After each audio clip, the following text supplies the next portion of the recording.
My wife put me on trial on my own birthday. She didn't expect the truth. Before we begin, if stories about marriage, loyalty, power shifts, and late-in-life wake-up calls speak to you, hit subscribe, tap like, and tell me in the comments if you've ever walked into a room and felt the balance quietly turn against you. Because that's exactly what happened to me. Let me take you back to that night. It was 6:30 p.m., same time I pulled into the driveway every weekday for the past 11 years. The sky was already fading into that dull gray blue that comes after a long workday. My shoulders ached the way they always did after 10 hours at the distribution center. Steel-toed boots, concrete floors, repetition so familiar it stopped registering as effort. I turned 43 years old that day. No party planned. No expectations, either. At my age, birthdays didn't feel like milestones anymore. They felt like check marks. Another year survived. Another year provided. I figured we'd maybe eat dinner together. Maybe Lauren picked up a grocery store cake. Maybe she forgot entirely. Honestly, quiet would have been perfect. But the second I stepped inside the house, I knew quiet wasn't on the menu. The lights in the living room were blazing. Every lamp, every overhead fixture. Too bright, too intentional. And then I saw the table. Our dining table was surrounded by women. 6, maybe 7 of them. Wine glasses half full. Phones face down. Bodies angled inward like a private meeting had been interrupted. Every head turned toward me at once. And something in my chest clicked. Not fear. Not anger. Recognition. I knew most of them. Lauren's circle. Women from her yoga studio. A couple from that professional networking group she'd been obsessed with lately. The ones whose names she dropped more often than our actual neighbors. I didn't know my birthday was about to turn into a courtroom. I didn't know the verdict had already been decided. And I definitely didn't know I was the only person in the room who hadn't been warned. But I realized at the moment I opened my front door, and every conversation stopped. They were dressed like this was an event. Blazers, statement jewelry, perfect hair, smiles stretched just tightly enough to look rehearsed. I felt like I'd walked into the wrong house. "Hey," I said, setting my keys down slowly. No one answered right away. Lauren stood up a little too fast. She smoothed the front of her dress. A designer piece I remembered seeing on last month's credit card statement. $200. For a casual night at home, apparently. "Surprise," she said. The word didn't land right. It wasn't warm.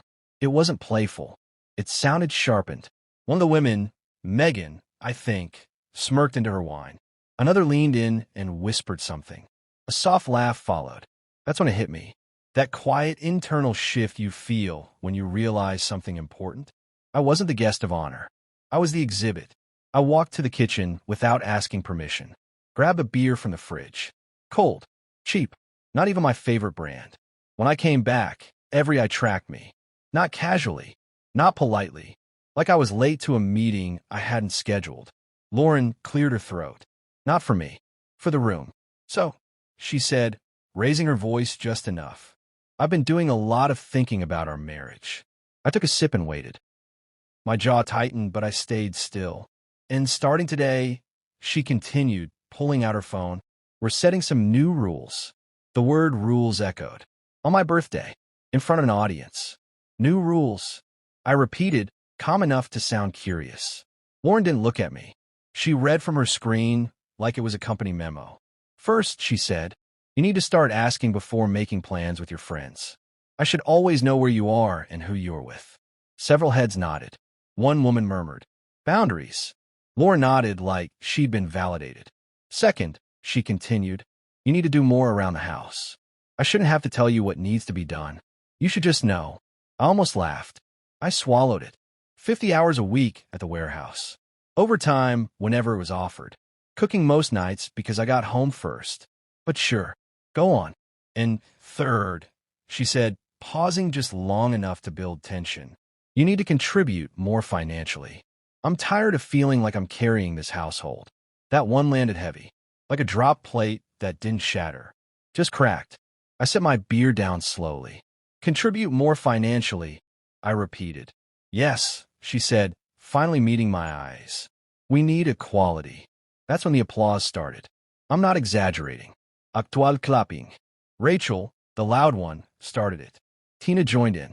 Someone said, "Men don't get it unless you spell it out."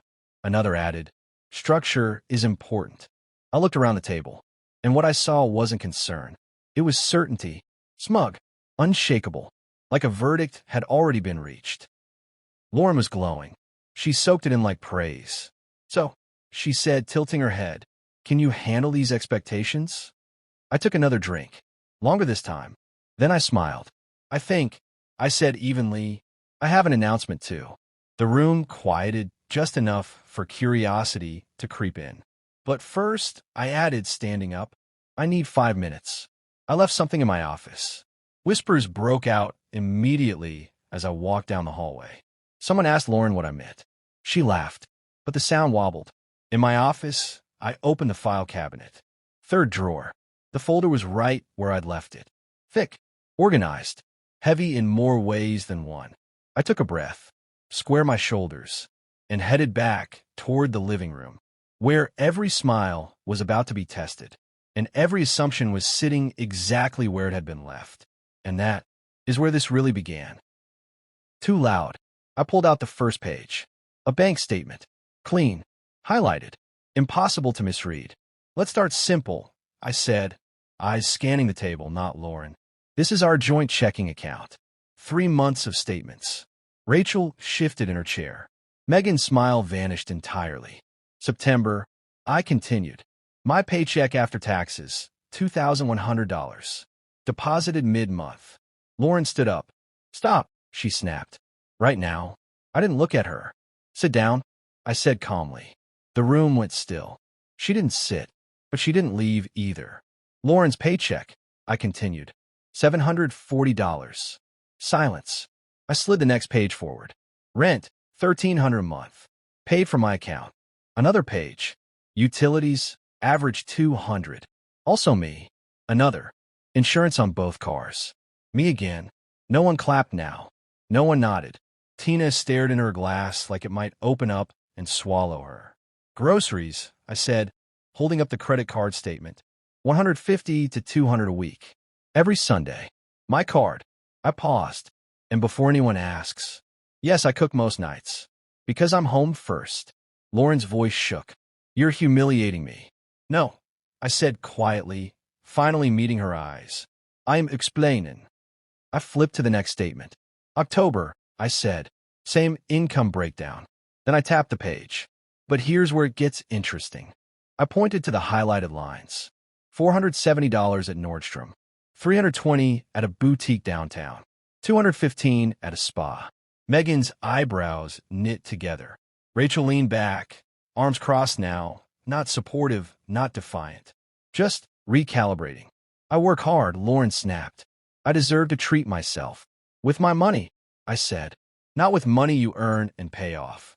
That distinction sucked the air out of the room. I let it sit.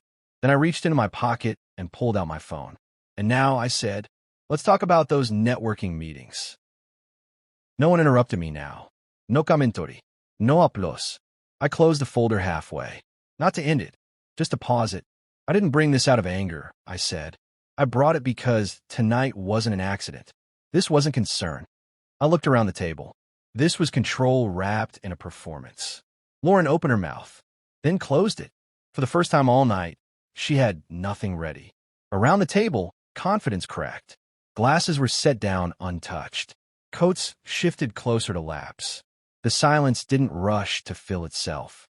It lingered, exposing, like fluorescent lights turning on after mood lighting has done its job too well. Rachel spoke first. "Lauren," she said carefully, "you told us he barely helped with bills." Lauren stared at the table. "You said you were paying most of it yourself," Megan added.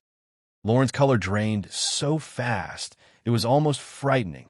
"These lunches," I continued, scrolling slowly, "weren't professional. They were personal." I held the screen up, not aggressively, not theatrically, just enough. Messages, familiar names, repeated times, repeated locations. "Who's Jason?" I asked the room. Lauren's voice jumped an octave. "You went through my phone?" "No, Evavia. Your phone lit up on the counter while you were in the shower. I didn't have to search for anything." Silence pressed down hard. They're just friends, Lauren said quickly. Nothing happened. Friends don't usually text about how miserable someone's marriage is, I said, scrolling again. Friends don't meet twice a week during work hours. And friends don't do it on someone else's credit card. I laid out the receipts. Lunch after lunch. Places I recognized. Amounts I definitely felt. Rachel stood halfway, then sat back down. This isn't what she told us, she muttered. No, I said. It isn't. Lauren's eyes filled, but tears don't erase numbers. You don't understand the pressure I'm under, she said, voice cracking. Try to build something, trying to be everything. I understand pressure, I replied quietly. I've been carrying it. That's not what I meant, Lauren whispered. That's exactly what you meant, Megan replied. You said you felt financially trapped. I do feel trapped. Lauren shot back. I feel watched. Questioned. Like every dollar I spend turns into an interrogation. I nodded slowly. I asked about a $400 charge once. I said, once. Because the car insurance was overdue. Tina rubbed her temples. This is getting uncomfortable. It should, I replied. Discomfort is what happens when stories fall apart. Lauren pushed her chair back. You don't understand how it feels, she said, voice breaking. To want more. To want freedom. I understand wanting more, I said. I don't understand tearing someone else down to get it. No one applauded that line. No one disagreed either. Lauren wiped her face, smearing mascara. We were just talking, she said again. Jason listened. He didn't judge. Listening isn't the problem, I replied. Replacing your partner is. That landed. Rachel stood up fully, grabbing her purse. I think we should go, she said. This isn't what we thought it was. Megan followed. You told us this was about empowerment, she said. This feels like something else. Lauren looked around the table, panic flickering. You're all just going to leave? Tina hesitated, then sighed. I didn't sign up to watch someone get cornered on their birthday, she said softly. No offense. None taken, I replied. Chairs scraped. Apologies came in fragments. Awkward. Sincere. Rushed. I'm sorry. We didn't know. This wasn't okay. Each one chipped away at the performance Lauren had built. Within minutes, the room emptied. Just the two of us. And the echo of everything that had finally been said. Lauren stared at the table like it might give her instructions. You embarrassed me, she whispered. You invited witnesses, I said. I brought receipts. She looked up at me. Really looked. We can fix this, she said quickly. Counseling. Talking privately. I closed the folder. We've been talking for years, I replied. You just didn't like what I said. Her jaw tightened. You shut down every time I tried to tell you how I felt. I shut down when feelings were used as weapons, I said. There's a difference. She started pacing. So that's it? You planned this. I prepared for honesty, I replied. You planned for control. She had no answer. The apartment felt smaller now. Too bright. The celebration gone. And somewhere in that quiet, I realized something important. I wasn't angry anymore. I was clear. And clarity is dangerous when someone depends on confusion to stay comfortable.